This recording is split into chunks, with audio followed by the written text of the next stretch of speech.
Yeah, I guess I hid, my anxiety because I was embarrassed.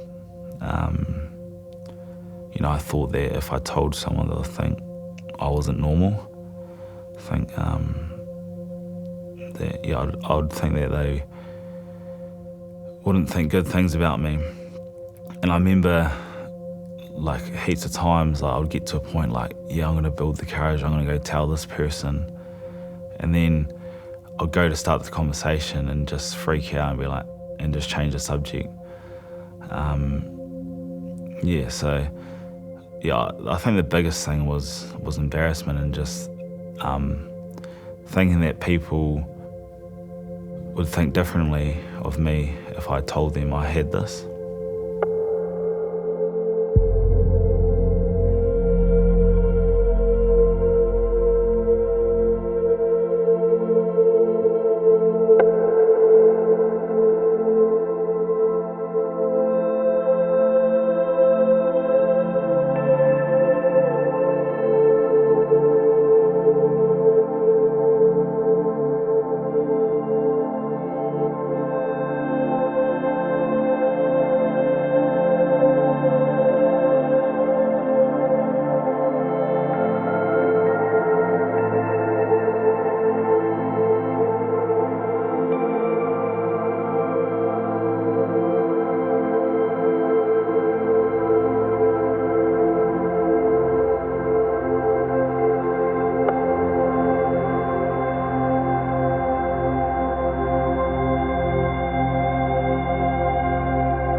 Asking for help is difficult. It's definitely not easy, and it comes with its own challenges, because if you don't want to talk about something, you then go ask for help, and then all of a sudden you've got 100 questions about what's wrong, and then if you're trying to protect something, it's a tough way of thinking. It's a tough nut to crack, but I think it's important that the first step literally is ask for help, and then you work out the rest. But yeah, it does still frighten me to ask for help, definitely. It's hard to ask for help because it makes me afraid that I'm going to be humiliated for it, or that it kind of puts you in a vulnerable position. And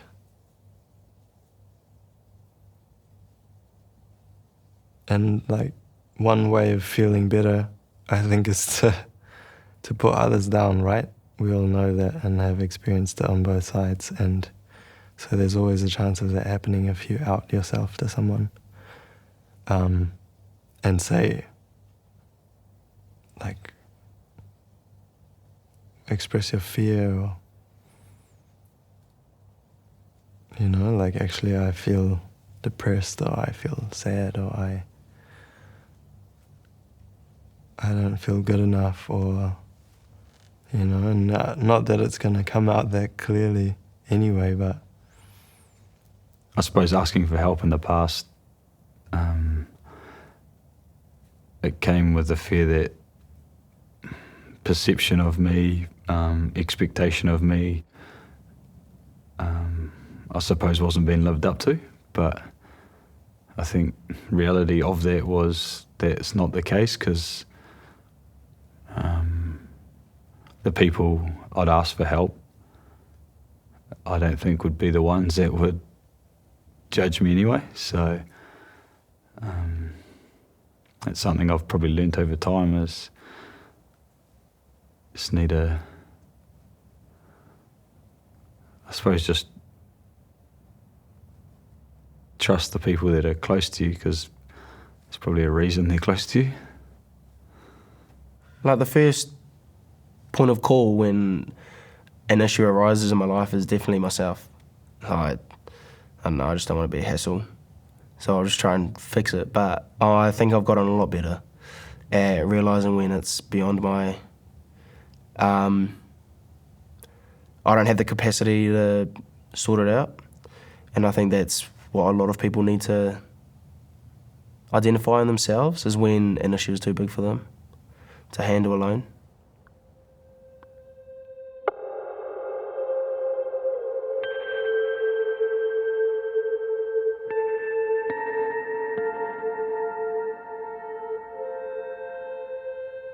When I reach out to one of the boys and we go get a coffee, I don't even have to like let it all out. I can just, let a little bit out, and it just, that pressure, you're not holding on to it anymore. Like, there's a lot of shit going on in your mind, and it just feels good to just dump it somewhere. Just get rid of it, as you just feel light. If you carry that around, it just weighs you down. So it definitely feels mean. Yeah, it's like, shit, yeah, it's cool. It's cool being able to talk to someone and dump your shit and move on instead of lugging it around with you. It's like I don't know, it's like a 5-year-old kid going to school, but he's carrying around 6th form physics books. He doesn't need it, and it's just holding him back, so. It's a mean analogy. Yeah.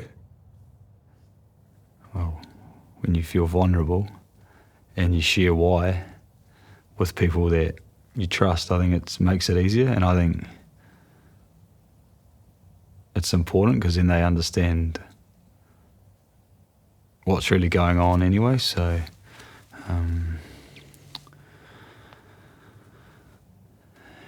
there's a few occasions where I reckon I've shared things that maybe I bottled up too long, and then when I finally shared them, you feel like there's a bit of weight off your shoulders. Yeah, like I was a crap communicator. Like I used to just like bottle things up, or just think that I could handle it by having those thoughts in my head and just having those conversations in my head, and it didn't help.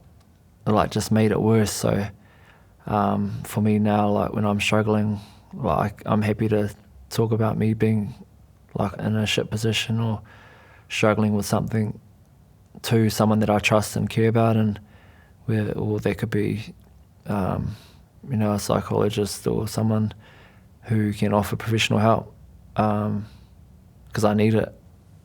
Once I built a relationship with my counsellor, and I've known him for 5 years now,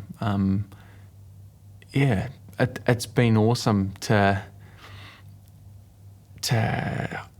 have an objective look into my life from someone else who doesn't live what I'm living, and for her to question my motivations, and for her to help me carry the burden of the stress and also, I mean, to acknowledge that it's okay that I'm feeling the way I'm feeling, and that I am feeling it. Sometimes I've felt, am I making this up? Is this is there something specific about me that's wrong that and she as a professional has been able to tell me, no, it's all good, Josiah, you're talking about your life, these things are real. Yeah, no, it's just like from my learnings, it's so important that we treat mental health issues just as seriously as an injury, if not more seriously. And the worst thing about mental health issues is that they're not visible like a broken arm or a broken leg. And that's why it's so important that we're always asking people how they are, not physically, but more so mentally, like how are you actually feeling inside, because it's something you can't see, but it's something that is so important for people to know. We're so good at masking our feelings and how we're feeling that, like, a guy could be smiling and being the happiest guy on the team and be going through some deep shit. And there's guys that, you just can't tell. All I know, with me is just to, always be kind and generous and show that you care to ones, especially in my team, just to be kind and, just to show that you're there and you care. Yeah, I think some of my experiences have been sometimes doing just doing that, just turning up, and maybe doing something together. Just might even be going for a run, as a way of caring for someone, and because I think there's been times I know for myself when I've been struggling. The fact that someone's sort of been willing to turn up and just sit with me has meant something to me, because sometimes I haven't been able to find the words, or I'm not sure whether there are any words to describe kind of where I was. But knowing that I guess the person was there beside me kind of was something. Yeah, I always like to check in with my friends and family, whether they look like they're struggling or not, just sort of see like, how's things going, or try and find a time where, it's probably just one-on-one or something like that, or go for a coffee or things like that. Definitely with my family. With the boys, I can always be better, I reckon. We sort of get in a vibe where it's sweet, we're all training, sweet, having coffees, it's all good, but you probably don't ask those really hard questions. Some of the boys I've got a pretty good relationship, and I'm always making sure they're all right, especially if they've had like sort of injuries and that sort of thing. But I definitely feel like there's growth for everyone. To check in with each other, and I suppose one of the great things we down at the Chiefs is we're always having sort of those conversations as a team. If someone's battling or maybe not, just ask them to go for a coffee and just to catch up, because I think in an environment like that, it's easy just to be like, no, I'm sweet, and they're like, okay, all good. Whereas if you go away for a coffee and you sort of scratch the surface and help them open up a bit, it's like I feel a lot better for it. I've said things that I've had on my chest for a long time, but I haven't been able to say it, and then it's sort of starting that conversation and letting them know that you're there for them. Yeah, the phrase in my head is, what I need is to be heard. Maybe we all need that.